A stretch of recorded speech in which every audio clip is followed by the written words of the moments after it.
are on chapter 12, Revenge, the Trap. Let me read something before we go into this by Dr. Don Colbert. I consider bitterness, resentment, and unforgiveness to be among the deadliest emotions a person can have. They can actually prevent the body from releasing toxic material, generally creating an acid condition in the tissue. This buildup of toxin in the system can eventually lead to disease. Forgiveness releases layers of hurt and heals the raw, jagged edges of emotional pain and enables a person to release the buried anger, resentment, bitterness, shame, grief, regret, hate, and other toxic emotions that hide deep in the soul, making a person ill both emotionally and physically. Dr. Don Colbert, MD. Amen. Amen. So, before we get into this, let me ask the question. Well, let me read. I'm going to ask the question first. Why revenge? It makes us feel better. Makes us feel better? Okay. That's a good answer. They hurt you that bad? They hurt you that bad what?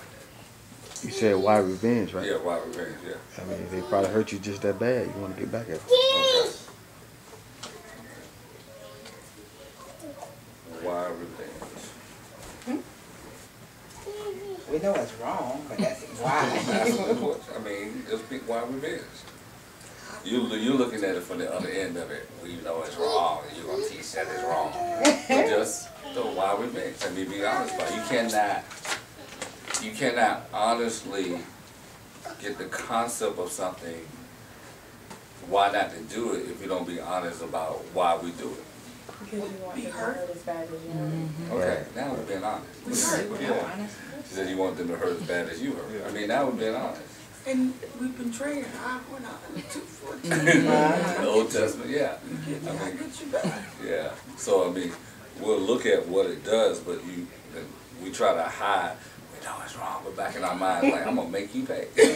I mean, be honest about it. That's what we say. But you cannot honestly deal with something until you put everything out there, whether it's right or wrong. You got to put it on the table, because somewhere down the line we have felt that way. Whether it was a right feeling or a bad feeling is really not the issue. It's the issue. I have felt that way somewhere down the line.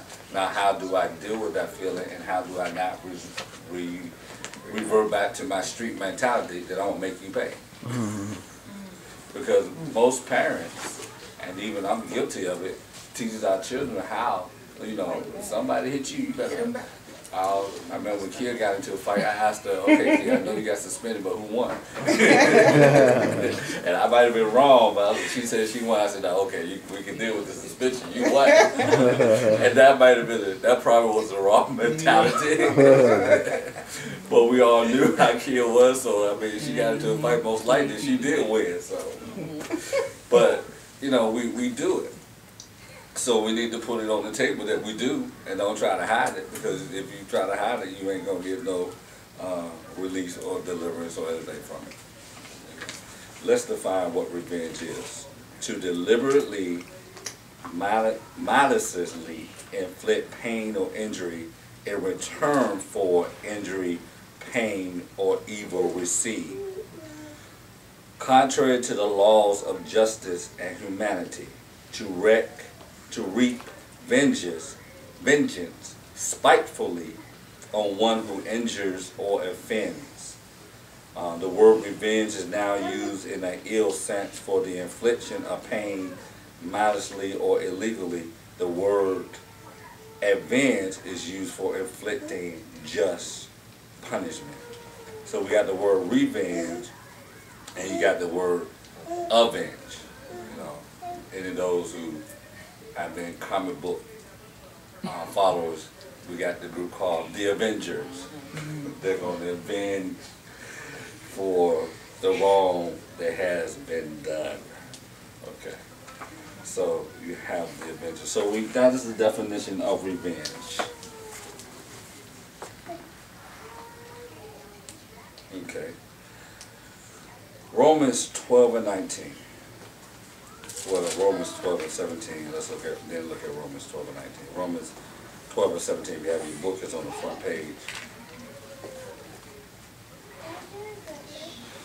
It says, Romans 12 and 17, repay no evil for evil. Have regard for good things in the sight of all men. Let me see what Romans 12 and 18 says. Because then we're going to jump down to Romans 19. Romans 12. What? Chapter 12. No, chapter 12 and Romans 12.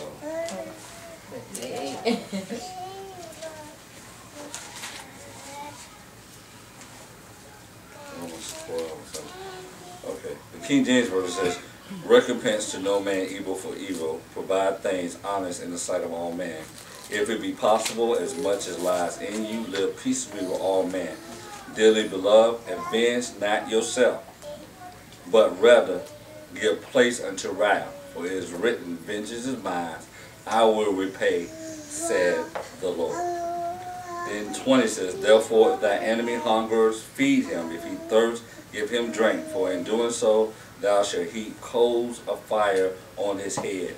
But be not overcome of evil, but overcome evil with good. Okay. You gotta be real safe to do that. Show enough safe. May I propose this statement? If you are actually inflicting revenge, you have been overcome with evil. Now, I didn't say contemplating revenge. If you're actually inflicting revenge. Because you can contemplate something, but then God convicts you and you don't actually do it.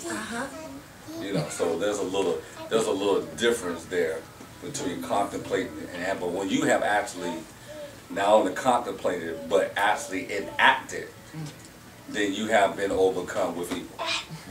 Okay. And the Bible says, be not overcome of evil, but overcome evil with good. So if you are doing revenge, you are not overcoming evil. Evil is overcoming you. Okay. That's a fair statement. Evil is overcoming you. Okay. The author says, it is unrighteous for children of God to avenge ourselves.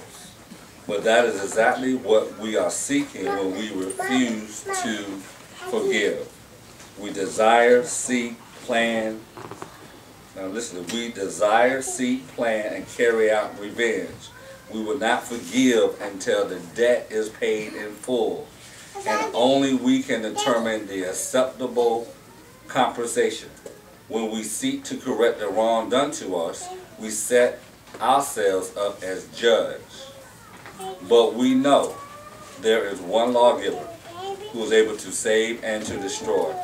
Who are you to judge another? Do not grumble against one another, brethren, lest you be condemned. Behold, the judge is standing at the door. James 4 and 12 and 5 and 9. Okay.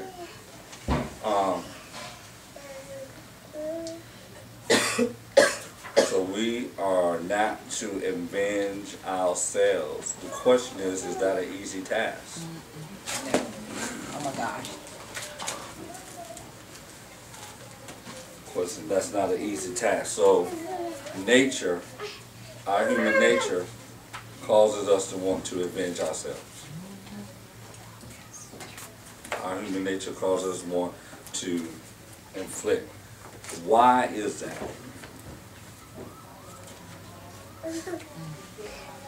This is just what's instilled in us. When we hurt, you hurt back. Flesh. So, let me ask this. Do we think we are the only ones who can make somebody pay as much as they hurt us? At that time, yeah. Because notice we don't want to leave it in nobody else's hands. Yeah. You know, you don't want to. I don't want God. God be saying, okay, I'm going to avenge, and I'm going to let something happen. No, God, I want to do this.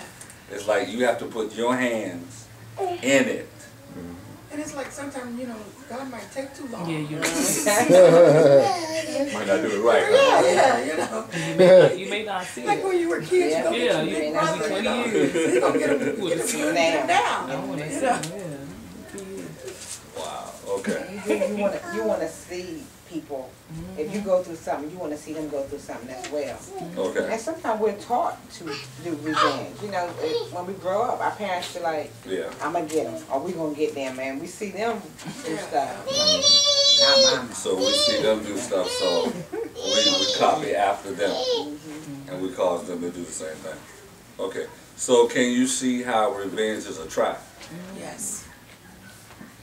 Because first you plan it. Well, first you plan it. You don't plan it. You just do it. First you plan it. First you plan it, and then you begin to enact it. And so when you begin to enact it, now you're in the trap, because the more you do, the deeper you get into it. The more you meditate on it, the more you're likely to do it. And then you get engrossed into doing it until you do it, because that's the only way you're going to be satisfied. Because you have contemplated on it so much. You've contemplated on it so much that you're about to do it. That you got to do it in order to fulfill it. It has become your dream. It has become your vision. And now you have to enact your vision. So, in order for it not to become that, you have to stop it at the level where you are not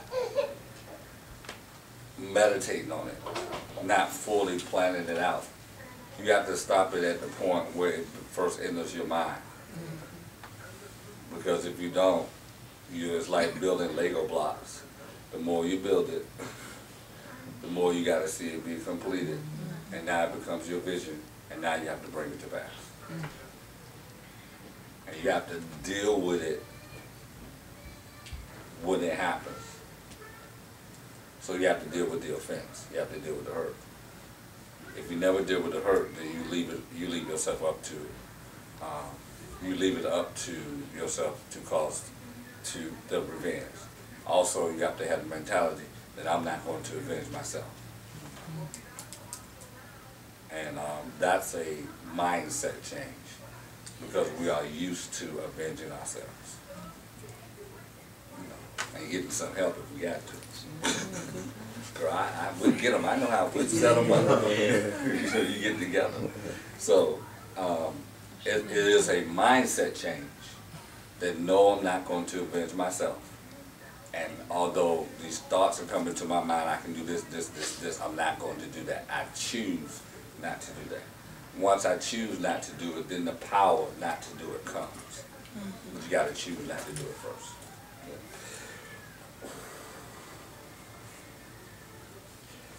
Let's look at what Jesus says on page 131 in the beginning, that first paragraph. Jesus eliminates any gray area for grudges. We'll come back to grudges. In fact, he says our attitude is to be so far removed from avenging ourselves that we are willing to open ourselves up to the possibility of being taken advantage of again. That's Jesus.